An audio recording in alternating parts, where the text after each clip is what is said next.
उस फील्ड से जुड़े हुए लोग अंतःकरण से स्वीकार करें।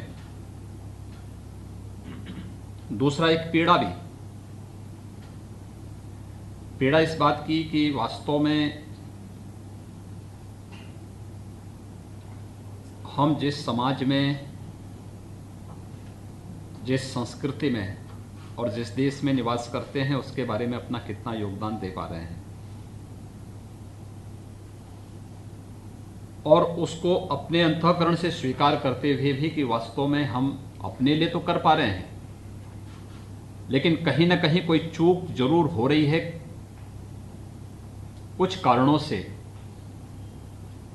कि जो अपेक्षा इस इंडस्ट्री से है वह कहीं ना कहीं हम लोग मिस कर रहे हैं। एक अवसर हमें मिलेगा कि हम लोग फिर से इस चीज को आगे बढ़ाएंगे।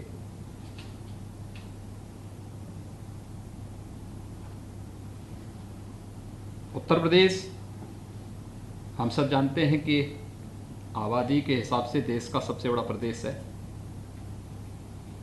24 करोड़ की एक बड़ी आबादी हमारे पास है। 7 राज्य उत्तर प्रदेश से सटे हुए हैं। बिहार है, झारखंड है, छत्तीसगढ़ है, मध्य प्रदेश है, राजस्थान है, हरियाणा है, फिर दिल्ली है, और एक देश नेपाल भी उत्तर प्रदेश के साथ एक बड़ी सीमा उत्तर प्रदेश से उसकी जुड़ती है। उत्तराखंड भी तो, हाँ, उत्तराखंड भी है, इसी में उत्तराखंड भी है, बंगाल भी है। नहीं, बिहार के बाद फिर बंगाल आ जाता है, लेकिन ये है, ये 7 राज्यों के साथ साथ एक देश के साथ हमारी सीमा जुड़ती है। और आप अद्भुत जो बात उत्तर प्रदेश के बारे में, उत्तर प्रदेश भारतीय संस्कृति और भारतीय परंपरा का एक केंद्र बिंदु है। प्राचीन पौराणिक कालखंड से लेकर के अर्वाचीन काल तक देश की आजादी की लड़ाई में भी इसका जो योगदान है, आखिर दुनिया की सबसे प्राचीन नगरी काशी उत्तर प्रदेश में है। मर्यादा पुरुषोत्तम भगवान श्री राम की जन्मभूमि उत्तर प्रदेश में है। भगवान श्री कृष्ण की पावन जन्मस्थली उत्तर प्रदेश में है। गंगा यमुना के संगम की स्थली प्रयागराज उत्तर प्रदेश में है। देश के अंदर अगर हम पुराणों की धरती के रूप में इसकी वो करें तो वह नैमिष तीर्थ भी श्रीमद् भागवत महापुराण का सबसे पहला वाचन जिस धरती पर हुआ था वह उत्तर प्रदेश में है। सुख तीर्थ उत्तर प्रदेश में है। यानी अपनी वैदिक और पौराणिक परंपरा को समेटे हुए चित्रकूट को आप ले लीजिए, नैमिष आपका अन्य जितने भी श्रृंगेरपुर को ले लीजिए, कौन सा ऐसी जगह है जो यहां पर नहीं है। हम वैदिक काल से, रामायण काल से, महाभारत काल का हस्तिनापुर भी उत्तर प्रदेश में ही है।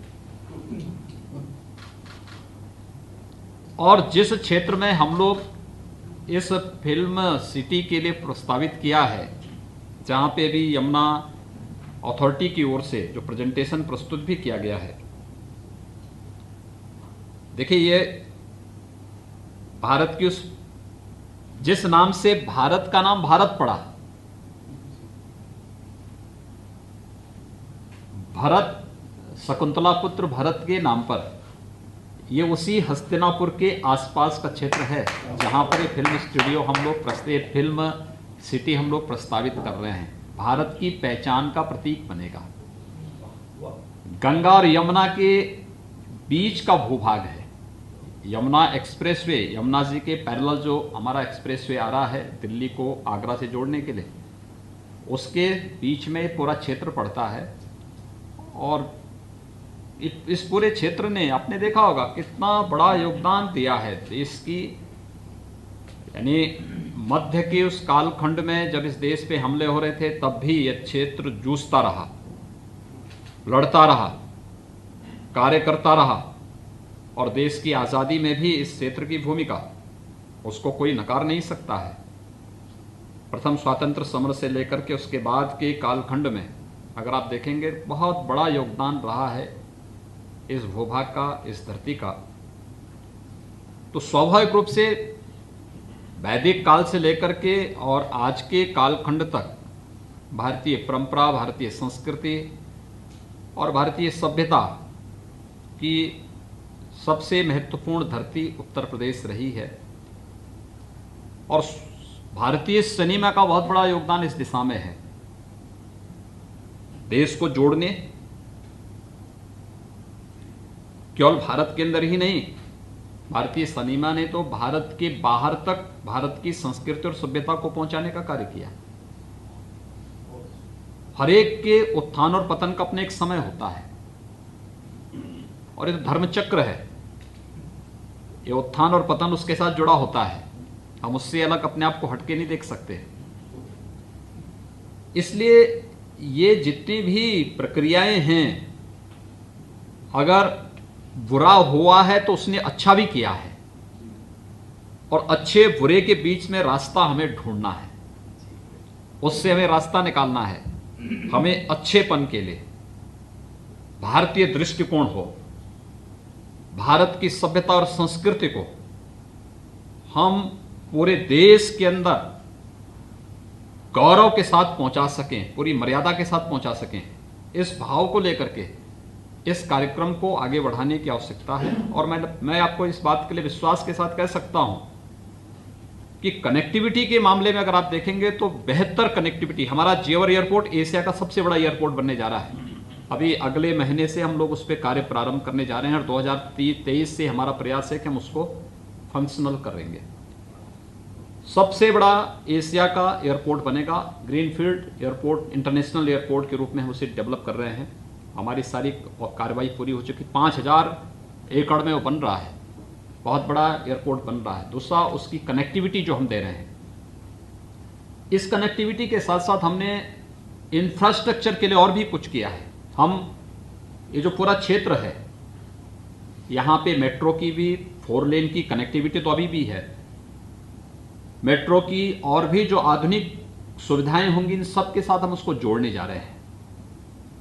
हमने अपनी अथॉरिटी की पूरी बैठक, नोएडा, ग्रेटर नोएडा, यमुना अथॉरिटी, इन सब की बैठकें भी हमने की हैं। ये केवल फिल्म सिटी तक ही सीमित नहीं रहेगा, हम वहाँ पे एक वर्ल्ड क्लास इलेक्ट्रॉनिक सिटी भी देने जा रहे हैं, और वर्ल्ड क्लास की एक फाइनेंशियल सिटी भी हम वहाँ पे प्रपोज करने जा रहे हैं, जो हर प्रकार की आर्थिक और वित्तीय गतिविधियों का संचालन वहाँ से कर सके। इस दिशा से भी ये सारी एक्टिविटीज़ हमारी वहाँ पे प्रारंभ होने जा रही हैं, और इसको लेकर के बहुत तीव्र गति से हम लोग अपने कार्यक्रम को आगे बढ़ा रहे हैं। अब आश्चर्य करेंगे, 2017 के पहले उत्तर प्रदेश में हमारे केवल 2 एयरपोर्ट फंक्शनल थे, और एक में कभी कभार कोई फ्लाइट आ पाती थी। आज हमारे यहाँ 7 एयरपोर्ट फंक्शनल हैं, 25 पे कार्य चल रहा है। हर एक कोने को हम टच कर रहे हैं। आजमगढ़ को भी हम वायु सेवा के साथ जोड़ रहे हैं। चित्रकूट में हमारा एयरपोर्ट बन रहा है, अयोध्या में हमारा एक बड़ा एयरपोर्ट बन रहा है। इसके साथ ही कुशीनगर में इंटरनेशनल एयरपोर्ट हमारा अगले 1.5-2 महीने में हम उसको फंक्शनल कर देंगे। बुद्ध हम दे रहे हैं दुनिया को, महावीर हम दे रहे हैं दुनिया को, कबीर हम दे रहे हैं दुनिया को। कौन सी ऐसा कालखंड रहा है जब हमने नहीं दिया हो? और गंगा जैसी पवित्र नदी और यमुना जैसी पवित्र नदी भी दुनिया को उत्तर प्रदेश दे रहा है, उत्तर प्रदेश की देन है। कुंभ के आयोजन को आप देखेंगे, यूनेस्को ने अमूर्त मानवता की मूर्त सांस्कृतिक धरोहर के रूप में उसको मान्यता दी। देखिए ना, लोगों की भावनाएं किस प्रकार से परवान चढ़ती हैं। सरकारें उसको एक औपचारिकता बना देती थी। 2013 में महाकुंभ का आयोजन था, पूर्ण कुंभ था। घटनाएं, दुर्घटनाएं, दुर्व्यवस्था, गंदगी, ये सब के पर्याय कुंभ जैसे आयोजन बन गए थे।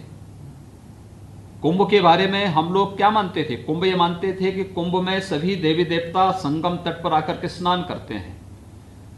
सरकार की कोई व्यवस्था हो ना हो, लेकिन गांव का एक सामान्य गरीब से गरीब व्यक्ति से लेकर के हर जिसके पास साधन थे, अपने साधन से, शेष व्यक्ति अपने स्वयं के साधन से, कोई पैदल आ रहा है, कोई ट्रैक्टर से आ रहा है, कोई ट्रेन की छत पे चढ़ करके आ रहा है, कोई ट्रक में बैठ करके आ रहा है, लेकिन संगम में जाकर के स्नान करता था। सुविधा नहीं होती थी। कुंभ के बारे में जब चर्चा की बात आई तो मैं प्रधानमंत्री जी के पास गया। आदरणीय प्रधानमंत्री जी ने कहा कि देखिए, कुंभ को दुनिया के एक यूनिक इवेंट के रूप में प्रस्तुत किया जाना चाहिए। अब तक छवि क्या है? कुंभ का मतलब अव्यवस्था, कुंभ का मतलब गंदगी, कुंभ का मतलब दुर्व्यवस्था, कुंभ का मतलब असुरक्षा।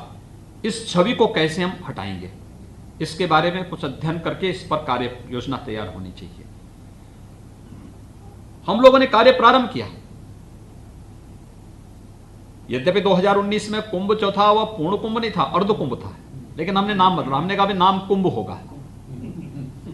अधूरा हमारे यहां कुछ नहीं होता है। हम आधे में नहीं, पूर्ण में विश्वास करते हैं, और इसलिए कुंभ नाम होगा। कुछ लोगों ने आपत्ति की तो मैंने उनको आमंत्रित किया। मैंने कहा मुझसे बातचीत करो, मैं इसका जवाब दूंगा। और फिर मैंने कहा भी देखिए, हमारे यहां पूर्णता से ही शुरू होती है और पूर्णता में ही समाप्त होता है। ओम पूर्णमदः पूर्णमिदं पूर्णात् पूर्णमुदच्यते, तो पूर्णस्य पूर्णमादाय पूर्णमेवावशिष्यते। मैंने कहा ये है भारत की वास्तविक परंपरा, इसलिए कुंभ कुंभ होगा।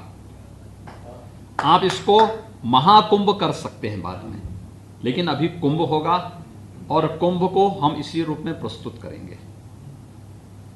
फिर हम लोगों ने कुंभ का पहली बार, देखिए हजारों वर्षों के इतिहास में पहली बार कुंभ का एक लोगो होना चाहिए। लोगो क्या होगा? हम लोगों ने लोगो को उसी रूप में प्रस्तुत किया। कुंभ के पीछे का उद्देश्य क्या? हमने प्रसून जोशी जी को भी बुलाया था। हमने उनको थॉट दिया। हमने कभी कुंभ का मतलब प्रयागराज में हो रहा है तो गंगा और यमुना का संगम हो, अमृत कलश वहां पे उतरता हुआ दिखाई दे रहा हो। हम उसको किस रूप में प्रस्तुत करते हैं, इस रूप में इसको हमें आगे बढ़ाना चाहिए। और फिर हम उसको प्रचार के एक माध्यम के रूप में लें।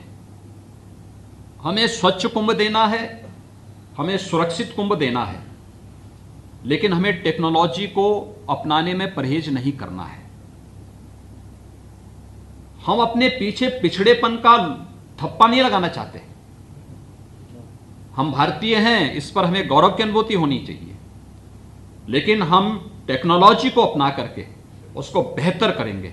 आप आश्चर्य करेंगे, लोग मुझसे कहते थे कुंभ में इतनी बड़ी तैयारी आप कर रहे हैं, इलेक्शन के ठीक पहले ही आयोजन हो रहा है, और कोई घटना हो गई तो क्या होगा? मैंने कहा आप ये सोचते क्यों घटना होगी? भाई हम फुल प्रूफ व्यवस्था दे रहे हैं। उन्होंने कहा भीड़ होगी कैसे रोकेंगे? मैंने कहा आर्टिफिशियल इंटेलिजेंस का उपयोग करेंगे। उन्होंने कहा कोई आतंकी वारदात हो गई, मैंने कहा देश और दुनिया के सभी ऐसे जितने भी संदिग्ध चेहरे होंगे सब मेरे सॉफ्टवेयर में कैद होंगे, और वे इस क्षेत्र में कहीं घूमेंगे भी तो पहले ही अलर्ट आने लग जाएगा। इससे पहले वो कुछ करें, हम उसका काम तमाम कर देंगे। आप चिंता मत करिए, हमारे पास सब कुछ है, हम उसको करेंगे। अब देखिए इतना सक्सेसफुल रहा पूरा आयोजन। महाकुंभ के अवसर पर 2013 में 12 करोड़ श्रद्धालु आए थे, और जो अर्ध कुंभ जिसको कहते थे, जिसको हमने कुंभ कहा, उसमें 24 करोड़ से ज्यादा श्रद्धालु आए थे।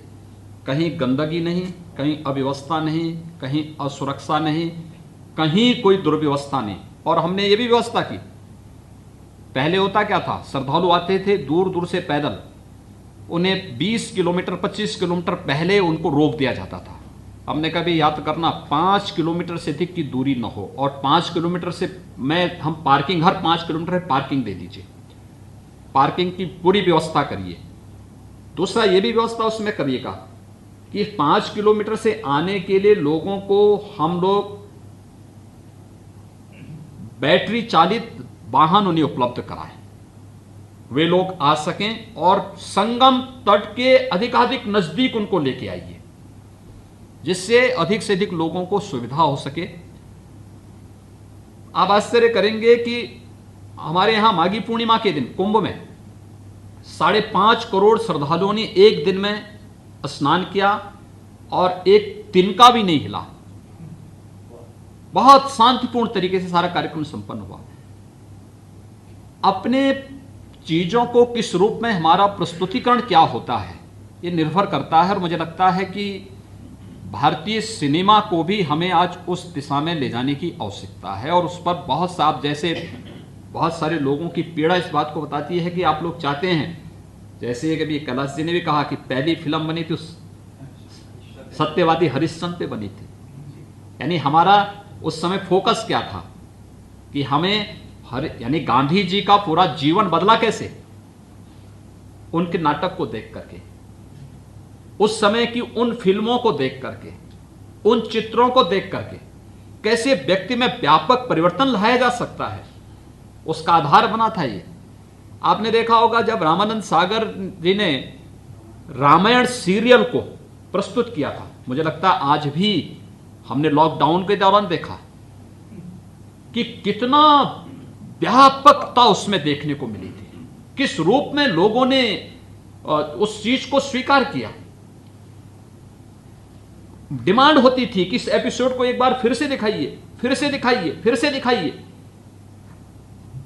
हम किस रूप में प्रस्तुत करने का प्रयास कर रहे हैं, कैसे हम प्रस्तुत करना चाहते हैं अपनी चीजों को, ये इस पर निर्भर करेगा। और मुझे लगता है कि पीढ़ियां याद करेंगी जो आप अच्छी चीज देते हैं। भाई आज जब चाणक्य एक सीरियल आता है, लोग किस रूप में उसको देखते हैं, लोगों को अपनी परंपरा और अपनी संस्कृति का एहसास होता है कि वाह ये हैं हम, ये कर सकते हैं हम, अन्यथा किसी को पता ही नहीं। आखिर इन चीजों के बारे में देगा कौन? और मुझे लगता है सही परिप्रेक्ष्य में उसको हम रख सकेंगे तो उस दिशा में बेहतर प्रयास करना चाहिए। और हमारे यहाँ जो है, देखिए मैंने पहले भी यहाँ पे कहा, जो अभी यहाँ पर मेरे सामने जो बात अभी ओम जी ने जो बात कही कि वो आदि पुरुष के नाम पर एक फिल्म बनाना चाहते हैं, मैं स्वागत करूंगा। और मैं तो चाहूंगा कि पूरा रामायण सर्किट पे कार्य चल रहा है, रामायण सर्किट पे जो कार्य वर्तमान में चल रहा है, देखिए कितनी अद्भुत परंपरा है। और इसमें तो हमें गौरव की अनुभूति करनी चाहिए कि देखिए अभी अयोध्या विवाद का पटाक्षेप हुआ है, कितने शांतिपूर्ण तरीके से एक लोकतांत्रिक देश में लोकतांत्रिक मूल्यों आदर्शों की स्थापना करते हुए, जहां पे हर व्यक्ति को अपनी बात को बोलने की पूरी स्वतंत्रता है, और तब 492 वर्ष के विवाद को, जिसमें लाखों लोग जहां पर बलिदान हुए हों, और एक फैसले ने सभी लोगों को एक नया वो दे दिया हो, आपने देखा होगा ये भारत है। यानी हम लोग किस रूप में राम के उस महत्व को प्रस्तुत कर सकते हैं कि जिस दिन राम जन्मभूमि का फैसला आना था, लोगों को लगता था कुछ होगा। मैंने कहा यार देखो कुछ नहीं होने वाला है, कुछ नहीं होगा, बहुत शांतिपूर्ण तरीके से सारी चीजें होंगी। और मैं आपको बताऊं, आजादी के बाद का हमारा सबसे शांतिपूर्ण दिन था वो, जब 9 नवंबर 2019 को राम जन्मभूमि का फैसला आया था, सबसे शांतिपूर्ण दिन था। यानी एक तिनका भी नहीं हिला कहीं प्रदेश में। होता है अक्सर कोई तू मैं होता है, लोगों में मारपीट होती है, कहीं छिनेटी होती है, कहीं पे कोई अन्य चीजें हो जाती हैं। 9 नवंबर 2019 की तिथि ऐसी थी जिस दिन एक तिनका भी कहीं नहीं हिला, सबने स्वीकार किया, हर पक्ष ने इसको बहुत अच्छे ढंग से स्वीकार किया। और मैं चाहूंगा कि ये चीजें इसी रूप में आगे बढ़ा करके बहुत अच्छे कार्य हो सकते हैं। दूसरा, ये फिल्म सिटी का जो प्रस्तावित स्थल है, मुझे लगता है जब हम एक संस्कृति और एक रंगकर्मी की बात करते हैं तो मुझे लगता है कि सबसे पहले उनके आराध्य के रूप में कृष्ण सामने आते हैं। ये मथुरा के नजदीक पड़ता है, एकदम सटा हुआ है पूरा क्षेत्र, एक साथ वो आपस में जुड़ा हुआ है। तो ये पूरा क्षेत्र भारत की पौराणिक, भारत की आध्यात्मिक, भारत की वैदिक और उन सभी परंपराओं को हमारे साथ जोड़ने का कार्य करता है। हम लोगों ने प्रदेश में अपनी फिल्म की पॉलिसी भी बनाई है, 2018 में हम लोग बना चुके हैं। और मुझे लगता है कि इस पॉलिसी को लेकर के भी और भी कोई संशोधन और कोई भी अन्य किसी प्रकार के वो होंगे, हम लोग इसमें स्वागत करेंगे। हम तो आते हैं क्योंकि देखिए हमारे लिए केवल एक सिनेमा नहीं है, भारतीय सभ्यता संस्कृति का प्रचार प्रसार, जो जिन कार्यों, यानी एक अच्छा फिल्म बनती है, एक अच्छा सीरियल बनता है, कैसे घर घर तक रामायण पहुंच गई, कैसे घर घर तक महाभारत पहुंच गई, कैसे घर घर तक चाणक्य पहुंच गए। लोगों ने जब देखा तब ना, जब उस पर कार्य किया गया तब ना, लोगों को सभ्यता और संस्कृति की जानकारी होने लग गई, लोगों को यह एहसास होने लग गया, परिवारों का माहौल बदल गया। मैं आपको बताऊं कि मैं अपने एक वरिष्ठ विचारक के वो करता हूं, उन्होंने बताया कि साहब जब ये रामायण सीरियल चल रहा था तो मुझे लगता था कि इस थ्रिलर सीरियल को जब भी हर रविवार को आता था तो मेरी भी इच्छा होती थी कि देखूं, लेकिन मैं एक यात्रा में था। यात्रा में होने के नाते जब मैं रविवार के दिन ट्रेन से उतर करके कार्यकर्ता के यहां जा रहा था, टेलीविजन उस समय बहुत कम थे, तो रास्ते में जा रहे थे तब तक रामायण का समय हो गया। तो मैंने कहा यार कहीं देखो कोई घर है जहां रामायण देखी जा सके। तो वो उतरे एक परिवार में, और परिवार में उतरे लोग, रामायण आ रही थी, रामायण को देख रहे थे, तो उन्होंने देखा कि वो भी जाके एक कोने में बैठ गए। लेकिन जब रामायण आई, रामायण का पूरा संपन्न हुआ, तो उस अपरिचित व्यक्ति ने देखा कि ये तो कोई बाहर का, उस जिस परिवार में देख रहे थे उन्होंने देखा ये कोई बाहर का व्यक्ति। उन्होंने पूछा आप कौन है? तो उन्होंने कहा साहब मैं तो राष्ट्रीय स्वयंसेवक संघ का एक पदाधिकारी हूं। और वो घर था एक मुस्लिम का, एक मुस्लिम के घर में रामायण दिखाई जा रही है और देखने वालों में राष्ट्रीय स्वयंसेवक संघ का शीर्ष पदाधिकारी भी बैठा है। तो चाय लेके आया, उन्होंने कहा आप चाय लीजिए। उन्होंने कहा चाय ले लेंगे। कहा हमारे घर में पीने में कोई आपको कोई दिक्कत तो नहीं? अरे कोई दिक्कत नहीं, आपको जब रामायण देखने में कोई दिक्कत थी तो हमें चाय पीने में कौन दिक्कत है? लेकिन उन्होंने कहा, एक बात उन्होंने पूछी, उन्होंने कहा मुझे एक बात बताओ, क्या आप मुस्लिम हैं?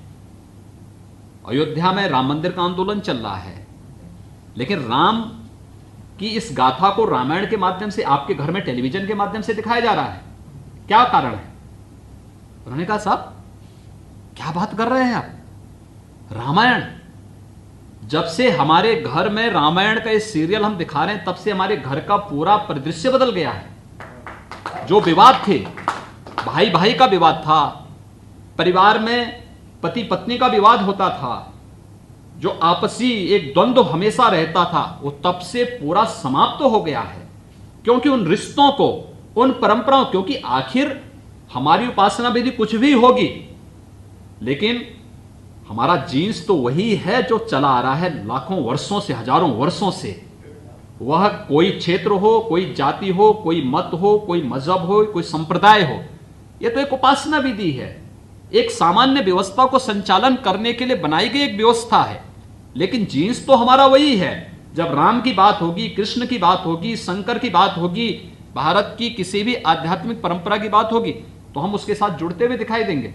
और यह हर एक भारतीयता को यह प्रभावित करता है, और वो चीजें हम लोग हर स्तर पर देखते हैं।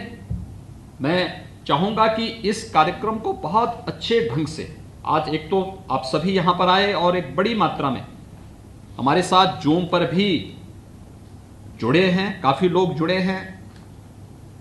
यहां पर जो हमारे साथ में जुड़े हैं, शैलेश सिंह जी, श्री विजेंद्र प्रसाद जी, श्री अशोक पंडित जी, श्री कैलाश खैर जी, श्री मनोज जोशी जी, श्री नितिन देसाई जी, श्री विनोद बच्चन जी, श्री अनूप जलोटा जी, श्री उदित नारायण जी, श्री पद्म कुमार जी, श्री संदीप सिंह जी।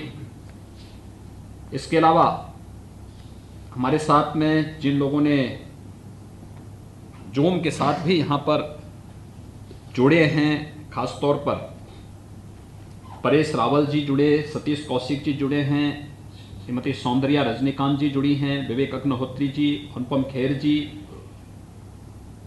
नीरज पांडे जी, डेविड धवन जी, सुभाष घई जी, सिरक पटेल जी, भूषण कुमार जी, चंद्र प्रकाश द्विवेदी जी, राज सांडियन जी, विशाल चतुर्वेदी जी, प्रियदर्शन जी, महावीर प्रसाद जी, महावीर जैन जी, न्यू जर्सी से श्रीमती अनामिका श्रीवास्तव जी, मुराद अली जी, ओम रावत जी, मनोज जी, दीपक दलवी जी, ये सभी लोग जुड़े हैं और रवि किशन जी भी इसके साथ जुड़े हैं।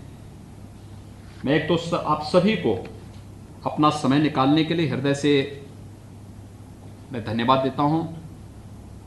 उत्तर प्रदेश सरकार की तरफ से आभार भी व्यक्त करता हूं, क्योंकि आप सब हमारी धरोहर है, संस्कृति और भारतीय परंपरा को एक मंच देकर के आने वाली पीढ़ी तक पहुंचा रहे हैं। सामान्य व्यक्ति ग्रंथ नहीं देख सकता है, सामान्य व्यक्ति इतिहास के पन्नों को पलट नहीं सकता है।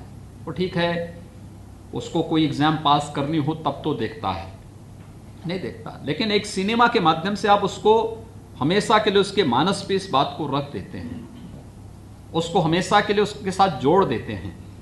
तो ये एक बहुत बड़ा कार्य इस पर आपने ये किया है, इसके माध्यम से आप कर रहे हैं। और आज यहाँ पे आपने जो उत्साह दिखाया है, इसमें एक तो मुझे लगता है उत्तर प्रदेश में बहुत पोटेंशियल है। देखिए, हिंदी तो यहाँ की एक सामान्य बोलचाल की भाषा है, लेकिन 4 बोलियाँ यहाँ पे है। पूरब में आप जाएंगे भोजपुरी, मध्य में आप आएंगे अवधी, पश्चिम में आप जाएंगे ब्रज है, इधर आप जाएंगे बुंदेलखंडी है।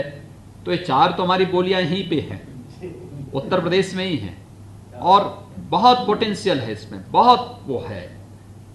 राजस्थानी हमसे जुड़ी हुई है, हरियाणवी हमसे जुड़ी हुई है। इसी प्रकार से आप देखेंगे तो हर एक स्तर पर कहीं ना कहीं छत्तीसगढ़ी है, उधर जो है झारखंडी है, सभी एक दूसरे के साथ जोड़ करके हम लोग बहुत मजबूती के साथ इस कार्यक्रम को आगे बढ़ा सकते हैं। और एक भारतीय सिनेमा को एक नया मंच मिलना चाहिए, इस समय की आवश्यकता है। उसमें प्रदेश सरकार इसमें पूरा वो करेगी। मैं चाहूँगा कि हम लोगों ने अपनी फिल्म नीति 2018 बनाई भी है, और इसमें जो है राजू श्रीवास्तव जी यहाँ पे काम कर रहे हैं हमारे फिल्म बंधु की तरफ से भी।